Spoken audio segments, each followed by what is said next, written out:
Où sommes-nous? Nous sommes au laboratoire des pratiques innovantes en design. Nous sommes sur le site de la MSHA à l'Université Bordeaux-Montaigne. Le laboratoire des pratiques innovantes en design est un projet de recherche sur de la pédagogie. Il est financé, c'est un programme région, financé par la nouvelle région Aquitaine, la société Immersion et la société Hive 3D, qui est une société canadienne. Alors, je suis Stéphanie Cardozo, maître de conférences en design à l'Université Bordeaux-Montaigne et je suis responsable du Master Design, Innovation, Interaction, Service. Le design, c'est un champ, une discipline qui est très vaste. C'est une discipline de pratique.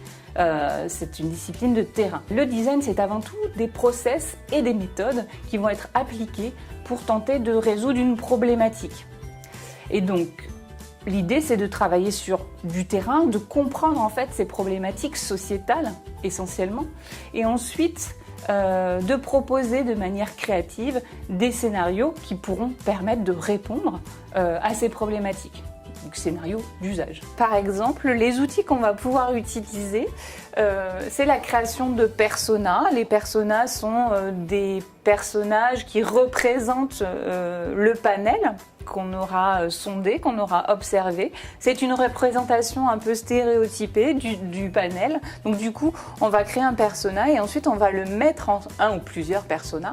Et ensuite, on va les mettre en scène dans la phase d'idéation. La phase d'idéation, donc c'est la phase de créativité où on va répondre par des scénarios d'usage aux problématiques.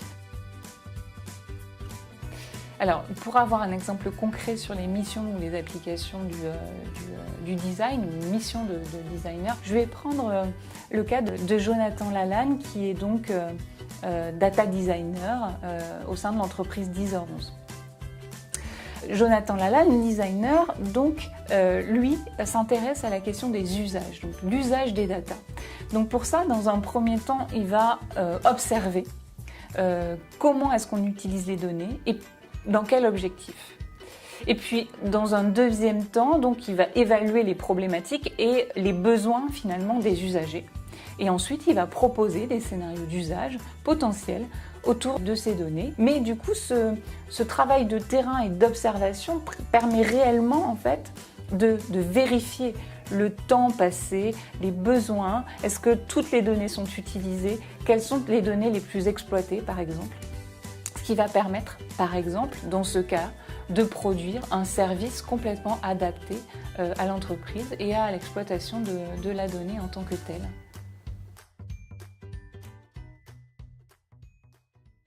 Retrouvez et suivez le C2D sur son site internet et les réseaux sociaux.